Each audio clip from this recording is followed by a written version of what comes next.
On ne combat pas les insectes qui font comme les insectes qui font. Alors contre les il y a bégon jaune et contre les il y a bégon vert. Bégon jaune, bégon vert, entre gris.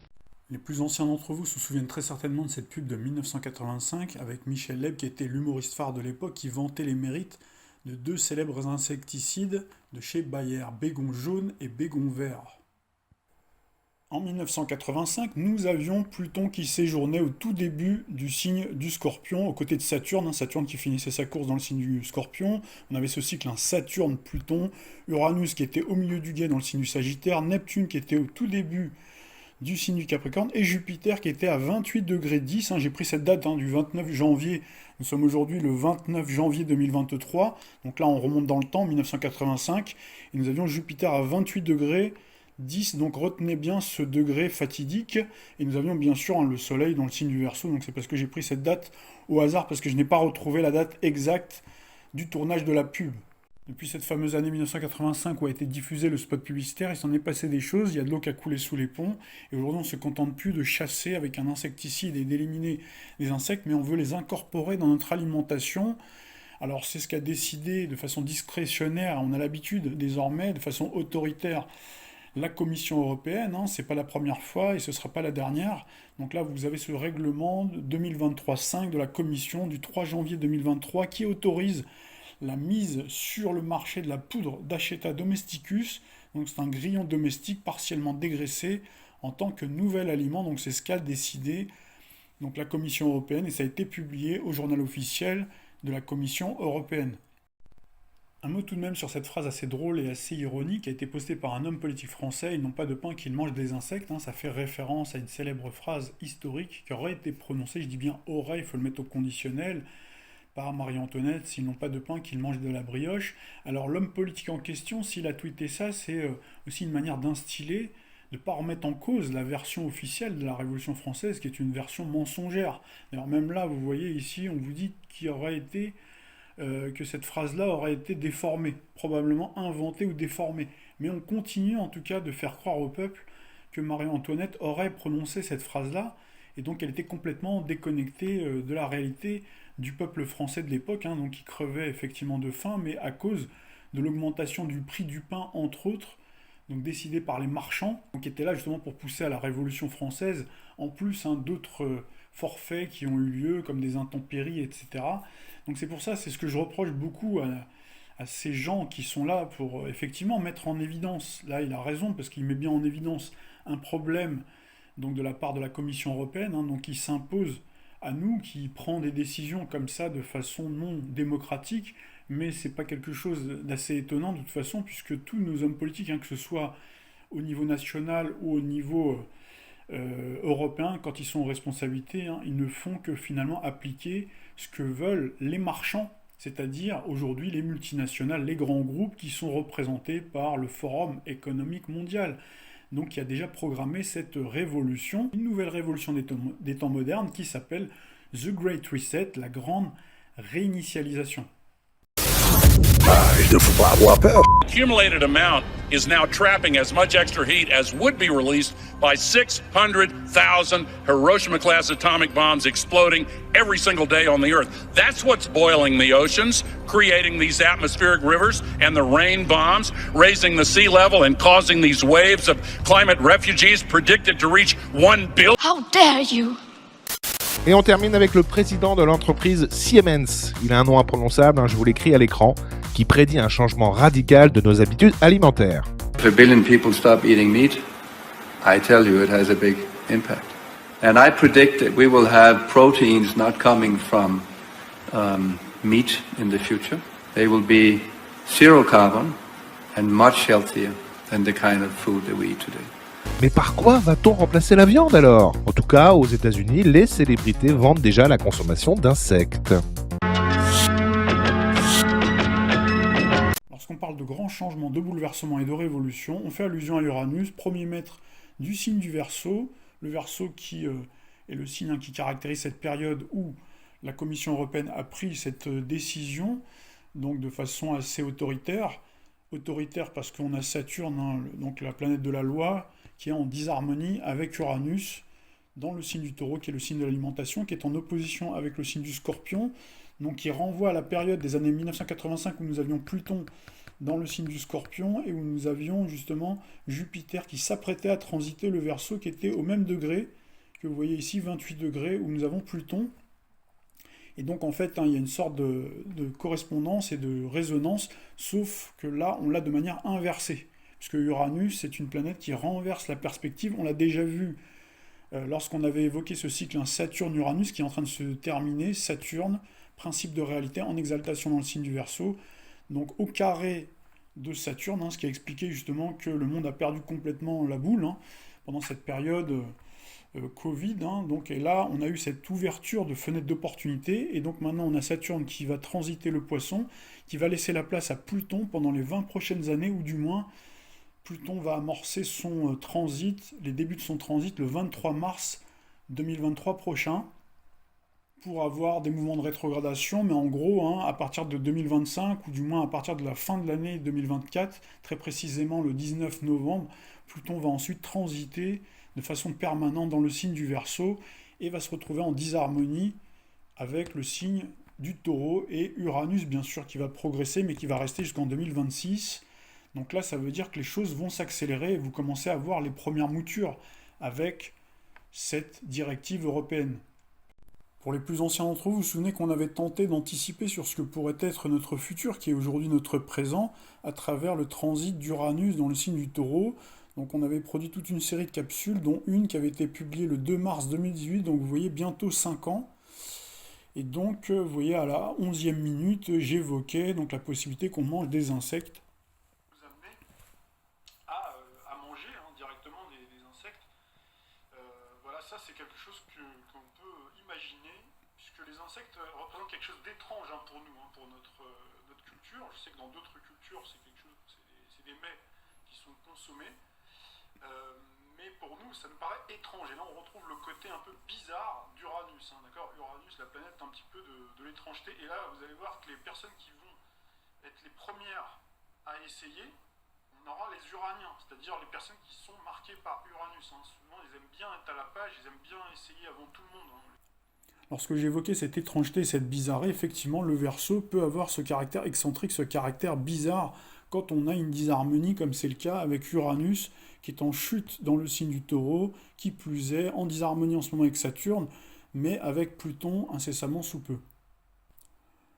Nous aurons l'occasion de revenir plus amplement sur l'impact de Pluton dans le signe du Verseau dans bien d'autres domaines, tout en sachant qu'on a déjà évoqué, durant la même période de 2018, de la crise des Gilets jaunes notamment, nous avions fait le parallèle entre le transit de Pluton dans le signe du Verseau, donc au cours de l'année 1780, dans les années 1789 en tout cas, je vous donnerai les dates beaucoup plus précises un peu plus tard, et nous avions l'abolition des privilèges avec le cycle de Jupiter-Uranus dans le signe du Lion, le signe de la royauté et de la classe nobiliaire, et cette fois-ci nous aurons Jupiter-Uranus dans le signe du Taureau, en disharmonie avec Pluton dans le signe du Verseau au cours de l'année 2023 et une partie de l'année 2024.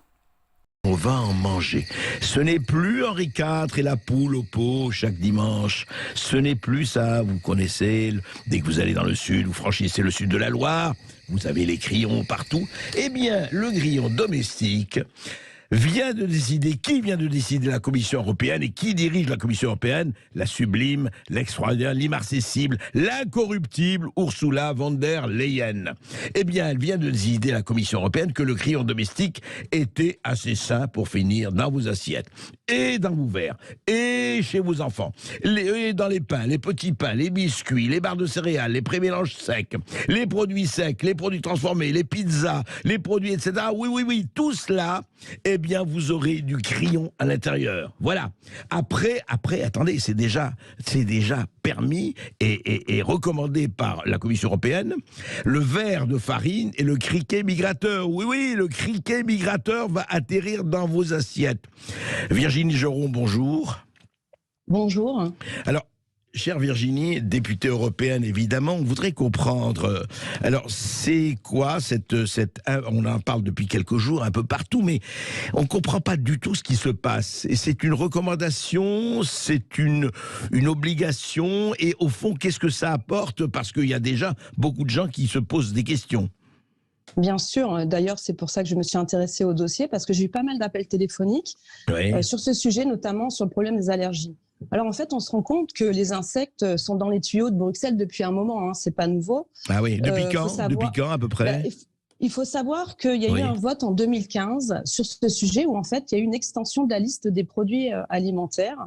Évidemment, nous à l'époque, notre groupe avait voté contre, mais nous étions minoritaires et cette ouverture des listes des aliments qui pouvaient intégrer cette nouvelle liste des aliments où on intégrait donc les insectes a été validée en 2015. C'est intéressant de savoir qu'en 2015, il y a eu des études qui ont été faites par l'autorité européenne de sécurité des aliments.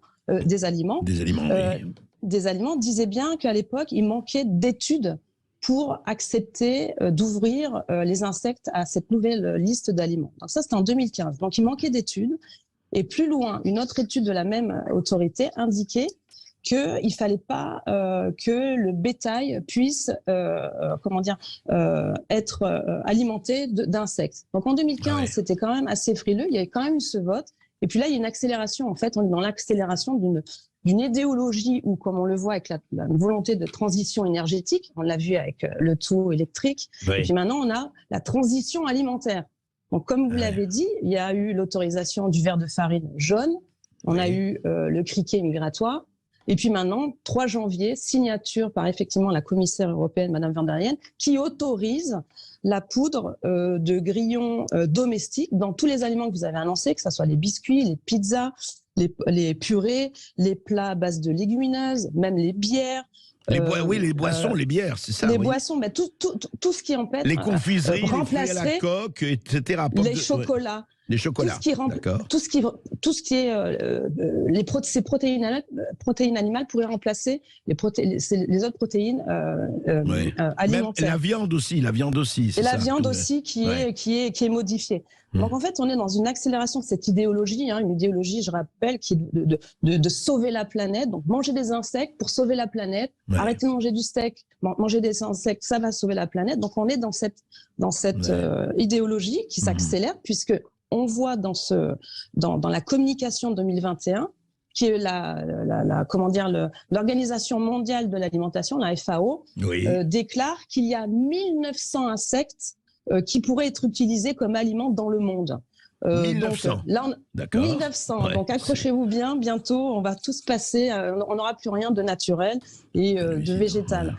Et en ce moment, donc, la commission a considéré qu'il y avait en lice 11 demandes qui étaient en cours. Donc, c'est-à-dire que là, on est au 3e insecte, mais il y en a 11 et que, effectivement, on est dans cette accélération d'autoriser, parce que c'est une autorisation. C'est une autorisation qu'ils ont donnée à une société. Alors, pour le coup, on veut sauver la planète, il faut manger des insectes, mais on autorise une société basée au Vietnam pour alimenter toute l'Europe de criquets. D'accord. Donc, il y a une société aujourd'hui, il n'y en a pas plusieurs. Voilà.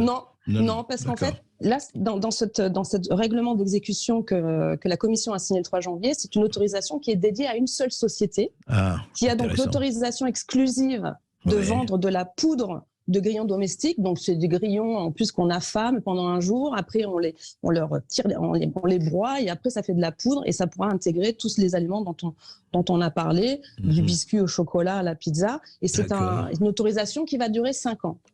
Donc là, on est à ce stade de l'autorisation. Moi, ce qui me pose problème, je fais aussi partie de la commission IMCO, c'est marché intérieur et c'est protection du consommateur.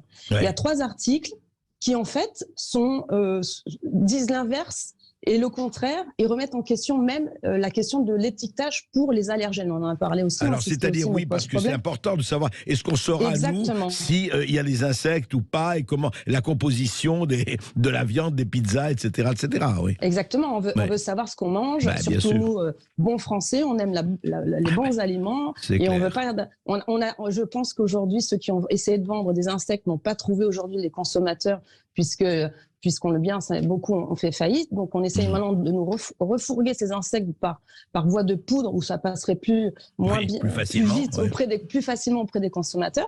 Et donc, il y a 3 articles dans ce règlement qui sont contradictoires. D'un côté, vous avez l'autorité européenne qui dit qu'effectivement, il y a peut-être des problèmes d'allergie et elle demande de continuer à faire des études. Donc, on autorise d'un côté, L'autorité et on dit qu'on n'a européenne- pas fini les études, qu'on n'a pas vraiment toutes les études. Voilà, elle dit qu'il faut- C'est l'article 8 dit qu'il faut encore plus d'études. La D'accord. commission dit en dessous qu'elle considère qu'aucune exigence d'étiquetage spécifique sur ce sujet n'est encore à mettre en place. Et puis vous avez l'article 10 Oui. qui dit mais attention, peut-être que ça pose problème au niveau des allergies, donc, mais je renvoie à l'article 9. Et l'article 9 dit qu'en fait, il n'y a pas besoin d'étiquetage. Donc c'est un D'accord. vrai sujet, parce qu'on le sait bien, en tant que consommateur déjà, par choix, on n'a peut-être pas envie de manger des insectes à l'insu de son plein gré. Et puis après, le problème, effectivement, sanitaire. Donc là, je vais faire la question à la commission, parce que l'étiquetage, c'est important. Ben oui. C'est Non, la mais en base, plus, on va pardon, dire. Virginie Joron, tout est étiqueté aujourd'hui. Quand on va à un supermarché ou dans une épicerie ou ailleurs, tout est étiqueté. Alors ça, ce ne serait pas étiqueté. C'est quand même bizarre. Effectivement, quand on lit le règlement, il y a ce flou. À la première lecture, on considère qu'effectivement, il n'y aura pas d'obligation d'étiquetage pour ces produits. Alors, il y a le problème pour le consommateur, mais directement par rapport au choix du produit derrière, là, j'ai regardé, j'ai pris une boîte pour voir un petit peu ce qu'il y avait dedans. Bon, c'est très succinct, mais au moins, on pourrait avoir cette information. Au lieu d'avoir farine de blé, on aurait farine de criquet, farine de verre de larve jaune. Et autres. Donc, grillons, farine de grillon. Oui. Exactement, toute la liste d'insectes. Mais là, pour l'instant, c'est pas recommandé. Et puis après, il y aura l'autre problème.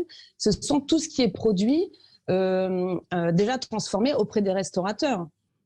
Puisque là aussi, on ne saura pas si la pizza qu'on ira manger chez notre pizzaiolo sera à base de poudre d'insectes ou pas. Et on ne saura pas si on va manger au restaurant, sur le menu, ce ne sera pas écrit à base d'insectes, quoi. Ce ne sera pas dit. Voilà, c'est ça. On ne sait pas aujourd'hui, à ce stade, s'il y aura cette obligation qui sera imposée aussi auprès des restaurateurs, auprès aussi des grandes enseignes. C'est encore flou, et là, il y a du flou, il y a un loup, comme disait la chère Martine Aubry. Mais dites-moi, est-ce qu'on sait aujourd'hui, alors Virginie Joron, puisque vous avez déjà enquêté, est-ce qu'on a des réponses médicales ou scientifiques? Est-ce qu'on sait, en fait, les insectes, c'est... Bon, pourquoi pas, je veux dire, mais on ne va pas faire de parti pris. Mais en fait, est-ce qu'on sait comment dirais-je, l'utilité ou les inconvénients des grillons, des larves et autres pour la consommation humaine, quoi. Comme je l'ai dit, en 2015, il manquait d'études. Donc en 5 ans, ils ont obtenu certaines réponses puisqu'ils ont autorisé l'intégration de ces insectes dans la liste des aliments. Mais là, dans le règlement, ils disent qu'il faut plus d'études concernant la toxicité ou pas en termes d'allergie. Là, quand je lis un petit peu la réaction des médecins, moi j'ai lu le dernier article de Dr Delpine qui signale la toxicité de la chitine des insectes qui alimentent dans nos organismes en cancer, parasites, champignons. Oui, il dit que la chitosane perturberait l'absorption des vitamines liposolubles, etc. Oui, dans les minéraux comme le zinc, etc. Donc là, il y a plusieurs, effectivement, avis différents de différents docteurs. Donc effectivement, c'est pour cette raison que moi, on m'a appelé ici. Donc c'est pour cela que je vais demander effectivement encore à la commission d'approfondir, puisqu'ils le disent eux-mêmes, qu'il faut faire des études complémentaires. Mais ça n'empêche pas, malheureusement, l'autorisation qu'elle vient de donner à cette société.